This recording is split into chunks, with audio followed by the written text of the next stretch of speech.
Have you ever had that sinking feeling, that guilt, when you've treated a popular self-help book like gospel, only to have a simple trick just fail spectacularly to solve a real complicated problem? That feeling is incredibly common, and it's precisely why we need to challenge these ideas. Yes. When a book gets this influential, it becomes more than just advice. It becomes an authority.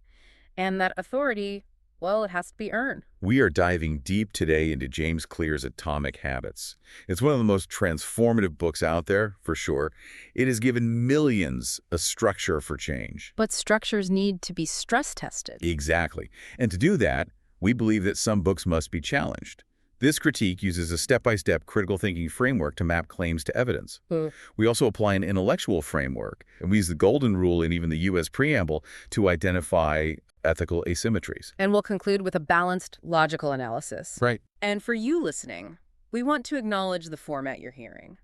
You are experiencing a unique two-host AI conversation powered by Google's Notebook LM for a deeper, more dynamic book critique. We're treating Clear's work as a set of claims, not as sacred text. Every claim has to stand up to scrutiny. So let's start with the core thesis. Okay, the fundamental argument is that these tiny, repeated behaviors, the atomic habits, they compound over time into what he calls remarkable results. And he argues that real, lasting change doesn't come from motivation or even these giant roles we set for ourselves. No, it comes from systems. Systems and, more importantly, identity. This whole approach is really built on two pillars. First, there's that four-step habit loop. The cue, craving, response, reward. Exactly. The cue that triggers your brain, the craving that motivates you, the response or action, and then the reward, that's what tells your brain whether to repeat it. And to optimize that loop, we get the 4 laws of behavior change, which everyone knows. Make it obvious, attractive, easy, and satisfying. Yes, but the truly ambitious claim, the one that makes the book feel so philosophically deep, is the idea that true change is identity change. This is the big shift. The focus moves away from the outcome. Like, I want to lose weight. Right. It moves to the process of becoming a certain kind of person. So you stop asking, what result do I want? Yeah. And start asking, who is the kind of person who gets that result?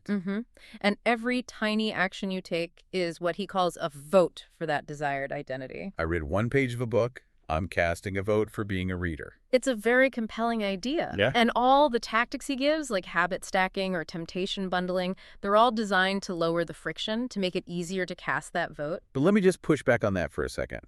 If I start doing push-ups just because I put my shoes next to my bed, isn't that just good environmental design? It is. Are we just using philosophical language casting a vote to describe what's really just a mechanical change? Is that genuine identity transformation? That's an excellent question. And it's where applying a critical thinking framework, like Paul and Elder's, becomes so important. We have to look at standards like clarity, accuracy, and depth. And the book is undeniably clear. It's incredibly accessible. That's its great strength. It is. But the depth of the evidence, especially for those bigger identity claims, that's where the rigor feels, well, a bit stretched. Let's zoom in on that. Clarity versus rigor. Clear is a masterful synthesizer, a great storyteller. Absolutely. Many of these core ideas, the cue, craving, response loop, environment design, they're established principles from decades of behavioral science. He's packaging them, not discovering them. And what's interesting is how the book sometimes blurs that line between being a behavioral scientist and being a very skillful communicator. That's not necessarily a problem for a self-help book. No, but it matters when we evaluate its authority. The critique really comes in when he moves beyond synthesizing established laws and into more speculative reasoning. So where does that speculation start? If the foundation is borrowed science, where does the structure become, well, personal opinion? It's mostly in the later chapters, when the book tries to tackle these profoundly complex topics like personality types or nature versus nurture or the psychological state of flow. I see. The evidence just thins out significantly in those parts. The confident, evidence-backed tone gives way to statements that feel much more like speculative advice. Okay, let's pivot to the ethical dimension, because no instruction manual for life is ever truly neutral.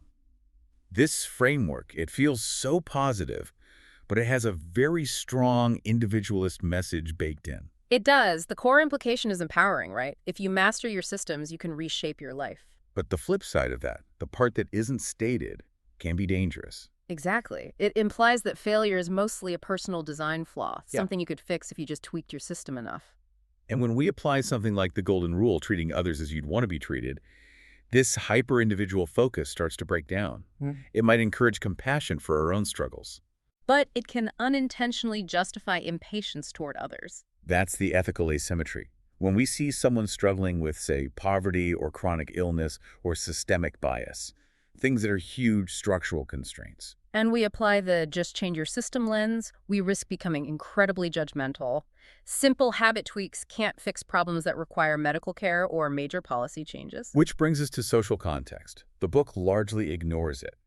If we apply the spirit of the U.S. preamble, the goal of promoting justice and general welfare, the book's focus is revealed as incredibly narrow. And that narrowness leads to a critical error: conflation. Explain that. The framework treats fundamentally different human issues as if they are all just interchangeable habits. It puts things like compulsively checking social media in the same bucket as binge eating or nail biting or even the civic duty of voting. But those are completely different. Compulsion, civic duty, a nervous tic, Yeah. a lifestyle choice, they are not the same kind of problem at all. Precisely.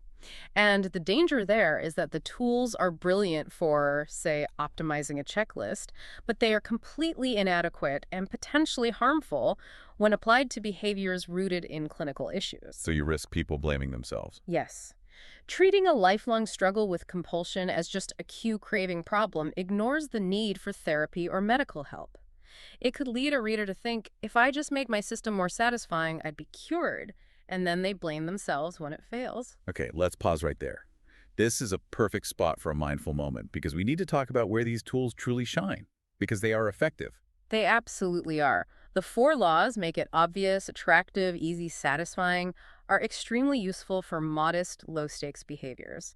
Things that require consistency, but not a radical emotional overhaul. We're talking about things like reading a few more pages each day, or remembering to take a daily supplement, or doing a 5-minute stretch after work. Simple, mechanical behaviors that benefit immensely from reducing friction. And when you treat the laws as just practical experiments in environment design, not as moral judgments on your character, a lot of the guilt just vanishes. That's the key. And our YouTube channel, Mindful Moments, exists to help people pause right here. This is the critical point where you can ask, which tiny habits would meaningfully improve my life, and which issues in my life are absolutely not solvable by tiny habits alone? That distinction is so important. It is. It's about respecting both your own agency and your human limits. Our channel offers AI book analysis, summaries, critiques, and podcasts, all to inspire that kind of reflection. So let's look at the logical structure now. Logically, the book is brilliant at internal consistency around that core loop.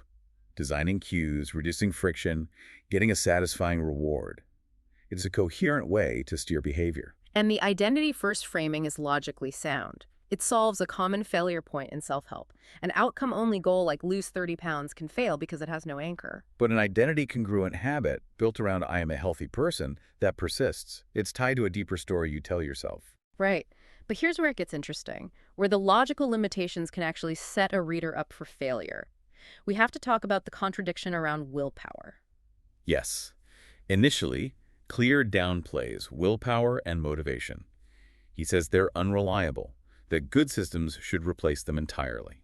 But then later in the book, he introduces things like motivation rituals, the rule to never miss twice, habit contracts. All of which require self-control and willpower to execute. Exactly. If the systems are supposed to eliminate the need for motivation, why do we need all these techniques that require motivation to maintain the system? It's an internal tension the framework never really resolves. And that tension leaves you, the reader, holding the bag when the system inevitably needs a jolt of pure grit to get going again. And then there's the compounding metaphor. Ah, yes. The claim that improving 1% a day makes you 37 times better in a year. It's mathematically impressive. It's incredibly persuasive rhetoric. It is. But if you treat that metaphor as a blueprint for reality, it really sets the average person up for failure. Because it ignores diminishing returns. It ignores plateaus. It ignores the fact that growth is just not linear. Exactly. The metaphor works perfectly for compound interest. Or maybe for linear skills like typing speed. But try applying a 1% daily improvement to becoming a great painter. Or mastering humility. You can't. You hit plateaus where the next 1% improvement might take 6 months, not one day. The metaphor sacrifices realism for this motivational, exponential promise. And when reality hits that plateau, the reader who bought into the 37x promise feels like they've failed the system. When really they've just hit the natural limits of human growth. Precisely. So what does this all mean for someone who just wants to build better routines? We believe some books must be challenged because of their influence, and our final assessment is this. Atomic Habits is best created as a fantastic, compact toolkit for simple, low-stakes behavior change. Not as an all-purpose philosophy for human transformation. That's the balanced view. Used modestly, the tools can help you design better environments and gentle routines.